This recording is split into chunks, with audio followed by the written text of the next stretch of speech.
If you have ever had that sinking feeling when you have to have a money conversation, then this episode is definitely for you. Discussing money, it comes up so often in your coaching business, and let's be honest, in your personal life as well. And so often, I bet you find yourself procrastinating or feeling less than in your power as to how you're going to successfully handle having that conversation. And I'm here to change that for you.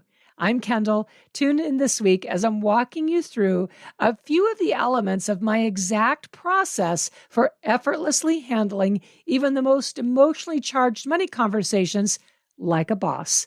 Because what's keeping you from expertly handling an awkward money conversation is not what you think. It's all here for you in this episode of the Money Coach School podcast. Let's dive in.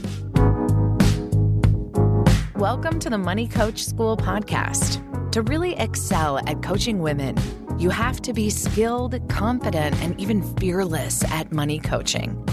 If you're passionate about women holding genuine money power and love supporting women entrepreneurs, then this is the show for you.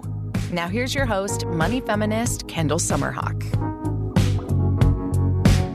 Hello, beautiful coach. We're here together. I have such a great episode here for you today. We are going to be talking about the topic of mastering money conversations, because who doesn't want to do that, right? Before we dive in, though, I just want to share a little bit about behind the scenes, what's going on here in my creative inner sanctum is how I like to think of it, because we are working on so many exciting things for you. New trainings, a new certification that will be coming out later this spring, allowing this podcast to evolve and finding my voice in the creation of it each week. I'm working on my own bold money goal for the year, which I decided this year to do a little differently. I'm not looking at it just for the year and not month by month. I decided to break it down into quarters and really focus one quarter at a time. And that feels so relieving and so joyful. I am really loving it. And I'm also working quite mindfully, quite intentionally on collapsing time. And that phrase is used a lot in the coaching industry. And collapsing time, very simply, all it means is shortening the time it takes to cross over that bridge between where I am today and my vision for myself and my business. And it's so fascinating to see how quickly exactly what I want or need can land right in my life once I'm clear. And maybe you've had that same experience. And I know that's a little woo-woo, but it is so, so true. It's equally as fascinating to catch myself when I start thinking the old way, thinking things have to take time, thinking there needs to be work. And I catch that thinking and I ask two of my favorite self-coaching questions, which are, what would create a quantum leap here? And what would put me right at the threshold of that result now instead of waiting weeks or months? Those two questions have been so fun, so amazing, and so illuminating to ask, because I have a big, bold money goal for my business this year. Definitely well into seven figures, and doing it with new offers, new branding, a new focus that I've been easing into for the past couple of years, but I'm now jumping into with full energy and excitement. And this is the energy of 2024. This is what 2024 is made for. It's made for you. It's made for me. It's made for all of us. So it's been lots of mindset, lots of energetics, and realigning my self-concept to a new level, and a lot of putting my butt in the seat at the computer, creating, which I absolutely love. And of course, always horses for me every day. If you know me for a minute and a half, you know I am horse crazy and have horses and spend hours with them every single day. All right. And right now we are literally in the middle of launching a brand new training called Mastering Money Conversations. And I'll link to where you can get information about that in the show notes. So today, let's open up in this episode and talk about money conversations. If you've ever had that sinking feeling when you have to have a money conversation, keep listening, because I have good news for you. I have great tips to share with you here today. Discussing money comes up often in your coaching business, and of course, we're being honest here, in your personal life as well. For starters, clients want discounts. A client is late on their monthly coaching payment. You know you're overdue for raising your fee, and you're not sure how to announce that to clients. maybe a vendor or contractor is underperforming. Maybe you want a better price on a service. Or on the personal side, your partner wants to know why you're investing again in another program, or you have to have some other type of money conversation with your spouse or partner. Now, these are just a few of the most common reasons why you're going to find yourself discussing money. And so often, I bet you find yourself procrastinating having that conversation, or you find yourself feeling less than in your power as to how to handle it with ease and thoughtful leadership. And I'm here to change that for you. So first, let's touch on a mindset element. Of course, you guys know me by now. We start always with mindset. So you have to understand that what's keeping you from expertly handling any type of money conversation is not what you think. For many coaches, they don't overthink the upcoming conversation. They overfeel it. It's like you're feeling all of your emotions and all of the emotions you're imagining the other person is experiencing as well. So then you end up, my beautiful empathetic soul, feeling like there's this emotional wall between you and knowing how to handle that money conversation with grace and confidence. You're not sure what to say. You're not sure what to ask for. You're not sure what to insist on. You're not sure how to hold your boundaries from a calm, centered place. And I understand, my beautiful soul. I really do. You're a coach because you have insight and intuition and really great coaching skills.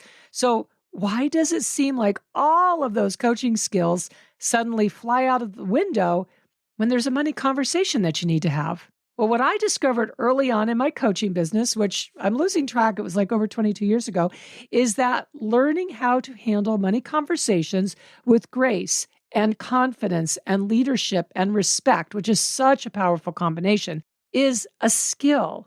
Discovering how to do this is a skill that will serve you every week for the life of your coaching business. Now, I know you may be asking, well, that sounds great, Kendall, but how? How do I do this? So grab your journal or your notepad because I'm about to give you the how. There are 5 critical elements that create a sequence for you to feel confident and comfortable going into a money discussion and leading that conversation using many of the coaching skills that you most likely already possess, and completing that conversation with you celebrating a victory both emotionally and financially. So let's go through what each of these 5 critical elements are right now. Number 1, regulating your emotional state. Starting any money conversation while you're feeling upset or angry or triggered in any way, this is not going to support you in creating a positive outcome for yourself. So before you pick up the phone or send that text to a client or a vendor, or before you start that conversation at the kitchen table with your partner, spend the time you need to release the initial reactive emotions.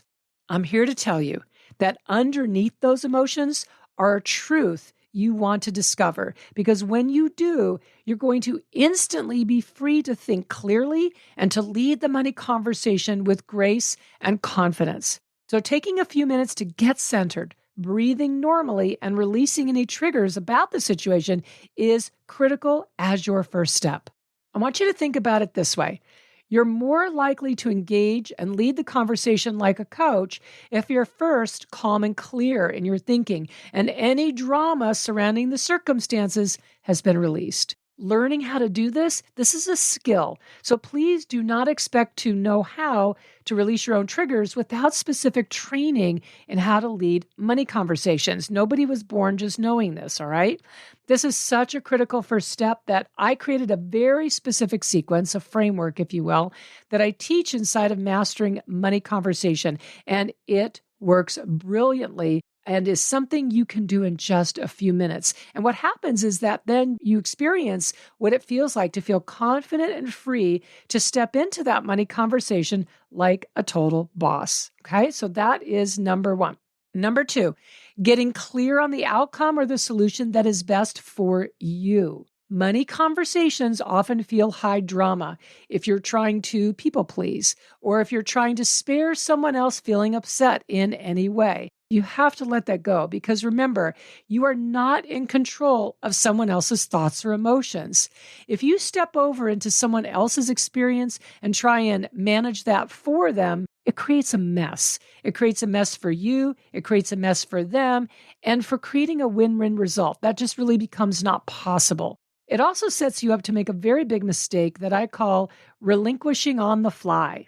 And what that means is agreeing to something or caving in the moment. When you learn how to masterfully lead a money conversation, you're going to be surprised how simple it is to create a win-win outcome for everyone. But it always starts with what is best for you. What is the outcome that you most want? For example, let's say a client is late on paying their monthly coaching fee. Really common situation.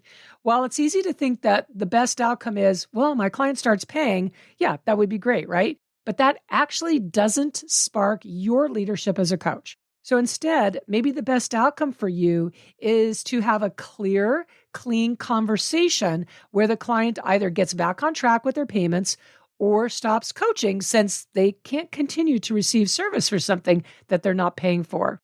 Knowing in advance what is the best outcome for you. Notice how I keep emphasizing for you. I want you to really think about yourself here.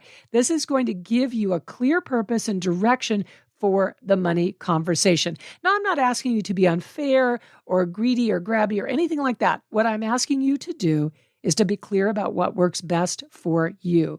Not being clear ahead of time about what outcome you want and where you're willing to flex, where you're not. It means that you're more likely to agree or settle for something that you're not ultimately going to be happy with. Number 3, stepping in as a leader at the start of the money conversation. How you open the conversation, it contributes 80% towards creating a successful conversation. Now, the key is to lead, which means you are the one asking the questions. You're already clear on the outcome that you want, which gives you purpose and direction in the conversation. And it means you're less likely to cave in to someone's excuses or to feel guilty or to get off track. Remember that the person who is asking the questions is who's leading, and that's you. Number 4, stating what the options are. Yes, mastering money conversations means you're leading, but you're leading with questions, which means the other person is sharing what's important to them and what they want. And this is where you want to listen like a coach, meaning stay out of defensiveness or justifying or overly explaining. None of that is needed. None of it is useful. It's actually going to tank the conversation. All right. So listening like a coach means you're giving the other person space to talk. You're listening for what they're prioritizing and valuing, which means listening between the lines. That's what I call it. So listening like a coach can give you feelings of calmness and confidence that is going to greatly contribute to you getting the outcome that you desire. And number 5, wrapping up the money conversation with clarity. If you followed each of these steps, then even a conversation that may have started out with you and the other person not at all on the same page, it can complete with each of you feeling heard and valued. Every money conversation should end with a clear what's next set of steps or actions or responsibilities. And for example, in the case of a vendor or a client, that can mean going your separate ways, but you'll be doing so with respect and professionalism, not anger or money drama. So as we wrap up here, I have one more insight to share with you. Honor yourself. Being in your power matters to you, and that means proactively addressing money conversations as they come up. You are not a bad person because you have money boundaries. You are not greedy or selfish because you're not willing to be taken advantage of. You're a leader, a coach who empowers others, and that includes, guess what? Empowering yourself. Remember that money conversations are never about money. They're about self-respect, boundaries, and values. I look at leading masterful money conversations as a core skill to add to your coaching journey. And after teaching thousands of coaches how to master money conversations, I can promise that following a sequence, a framework, especially learning how to release emotional heat and upset before you begin the conversation, is learning you are going to treasure and use every week in your coaching business and in your life. If you want major breakthroughs with money this year, one great place to start is developing the skill of mastering money conversations. Be sure to check out my resource I have on this, all on mastering money conversations. I'll put the link in the show notes. Thank you so much for connecting with me here. I treasure our time together in our podcast episodes more than you know. And I'm super excited for us to share space again next week in our next episode. Until there, take care and my love and brilliance to you. Thank you so much for tuning into this week's episode of the Money Coach School podcast. If you enjoyed this podcast, make sure you follow so you never miss an episode. Also, I would so love and appreciate if you would leave a 5-star review. Your review supports women just like you in discovering all of the juicy tips and insights I'm sharing here on how to coach women on money. And if you want to learn how to excel at coaching women on money, definitely go to KendallSummerhawk.com and check out the wealth of money coach trainings that we have for you. Thanks so much for being part of this money coaching movement and for tuning into the show every week.